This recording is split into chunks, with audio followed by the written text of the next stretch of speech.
पुरानी हिकायात छोटे छोटे सबक आमोज किस्से से अफसानचों को जोड़ लें तो उनकी जड़ें अपनी रिवायात में धसी हुई मिल जाएंगी।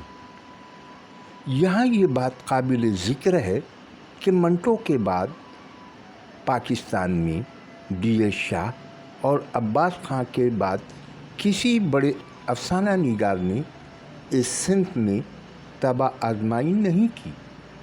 अक्सर ने तो इसे सिंफ ही नहीं तस्लीम किया। सांची का अलमिया है कि इस पर कोहना मश्क अदीबों ने कम तवज्जो दी है।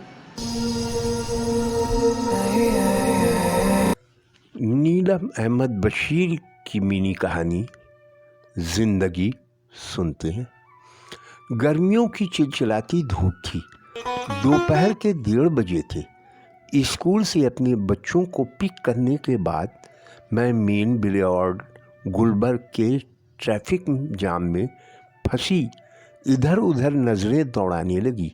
टेलीफोन की नई केबल तारे बिछाए जाने के इरादे से सड़क जगह जगह से खोद दी गई थी।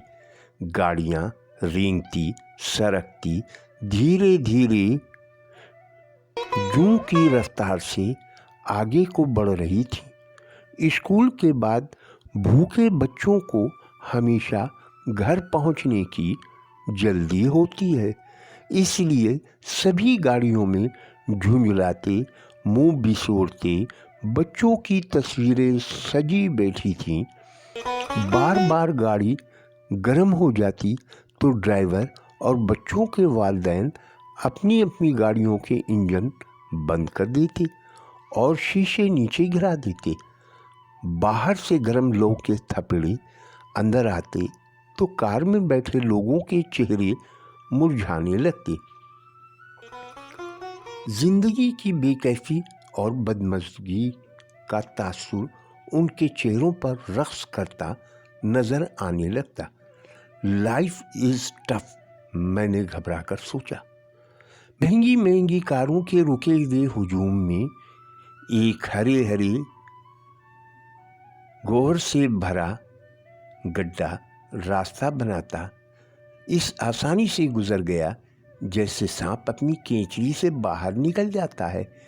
गड्ढे को खींचने वाली 2 मटकते बैलों की गर्दनों से बजती घंटियों की आवाज़ें मुझे गांव के किसी के पंघट पर पानी भरती गोरियों की याद दिलाने लगी। गड्ढे पर बैठा लंबे लंबे बालों पर बड़ा सा पगड़ बांधे देहाती नौजवान इर्द गिर्द के माहौल से बेखबर बेनियाज बुल्ले शाह की काफ़ी की ताने उड़ाता मेरे बिल्कुल करीब से गुजर रहा था। उसके माथे पे लिखा हुआ था, जिंदगी कितने मज़े की चीज़ है। आपने गौर किया कि मिनी कहानियों में छुपा रम्ज़ समझने के लिए गौर करना पड़ता है। एक अच्छे अफसानचे की यही खूबी है कि वो जितना कागज़ पर हो उससे ज़्यादा कारी के जहन में खुले।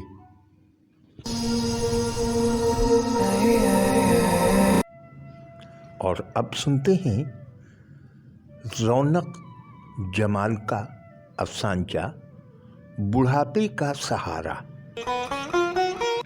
कैसी माँ हो तुम, जवान बेटे का खून कर दिया? इंस्पेक्टर हैरत से बोला। क्या करती साहब, बहुत मजबूर हो गई थी। कोई भी मजबूर माँ ऐसा ही कदम उठा सकती है। इसी में मेरी और समाज की भलाई है साहब। जब औलाद ही जीना हराम कर दे तो ऐसी नाकारा औलाद को मौत की नींद सुला देना ही बेहतर है। तुम जानती हो कत्ल के जुर्म में कम से कम तुम्हें उम्र कैद हो सकती है। जानती हूँ साहब, इसीलिए بہت سوچ سمجھ کر یہ قدم اٹھایا ہے۔ سارا زمانہ کہتا ہے کہ اولاد بڑھاپے کا سہارا ہوتی ہے، لیکن میرا یہ اکلوتا جوان نشئی بیٹا مجھ بیوہ کا سہارا نہیں بن سکا، تو یہ میرے بڑھاپے کا سہارا ہرگز نہیں بن سکتا تھا۔ اسی لیے میں نے بیٹے کا خون کر کے بڑھاپے کا سہارا جیل کو بنا لیا ہے۔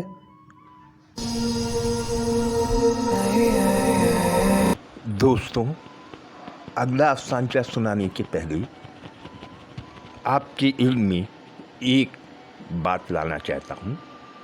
آپ جانتے ہی ہیں کہ ادبی کتابیں کہاں بکتی ہیں، اور نہ ہی ادبی اصناف میں کوئی زیادہ دلچسپی لیتا ہے۔ بس کچھ لوگ ہیں جو ادب کے مختلف اصناف کی آبیاری میں لگے ہوئے ہیں۔ یہ چینل صرف اس لیے بنایا ہے کہ اردو کی اس صنف کو جسے نظر انداز کیا گیا، افسانچہ نگاری کی شکل کو احباب نے مست کیا، کبھی اسے لطیفے کی شکل میں ڈھالا تو کبھی گنجلک بنا کر پیش کیا۔ سعادت حسن منٹو نے جس شکل میں اسے پیش کیا تھا، اسی شکل میں واپس لانے کی جد و جہد میں مصروف ہوں۔ آپ سب سے استدعا ہے کہ اس کا حلقہ بڑھائیں، احباب کو ترغیب دیں کہ وہ افسانچے دیکھیں، سنیں۔ اگر لکھنے کے خواہش مند ہیں تو وہ ای میل کر دیں۔ امید ہے آپ سب کا ساتھ قائم رہے گا۔ اب چلتے ہیں اگلے افسانچے کی طرف۔ آئیے سلمیٰ صنم کا افسانچہ سنتے ہیں۔ عنوان ہے وہ بچہ۔ کئی دنوں سے مارننگ واک کرتے ہوئے وہ اپنے اندر اس بچے کو ڈھونڈ رہا تھا جو دوڑتا، بھاگتا، گنگناتا، کھلکھلاتا، دیواریں پھلانگتا، درختوں پر چڑھتا، چڑیا کے گھونسلے سے انڈے اڑاتا، رنگ برنگی تتلیوں کو اپنی مٹھیوں میں دباتا، برسوں اس کے ساتھ رہا تھا۔ آج وہ بچہ اس کے اندر نہیں تھا، کہیں گم ہو گیا۔ تلاش کے باوجود نہیں مل رہا تھا۔ وہ شاید باہر ہو، کہیں تو کسی کے اندر ہو۔ اس نے سوچا، چاروں طرف لوگ ہی لوگ تھے۔ وہ ایک ایک کا چہرہ تکتا رہا، اس بچے کو ڈھونڈتا رہا، مگر اسے بہت مایوسی ہوئی۔ وہ بچہ کسی کے اندر نہیں تھا۔ پھر اس نے سوچا، چلو بچوں میں ہی اسے دیکھ لیتے ہیں تاکہ ذرا سی طمانینت تو ہو۔ پھر اس نے اسے بچوں میں ڈھونڈا اور بری طرح چونک گیا، کیونکہ ان بچوں کے اندر تو کوئی بچہ ہی نہیں تھا۔ سب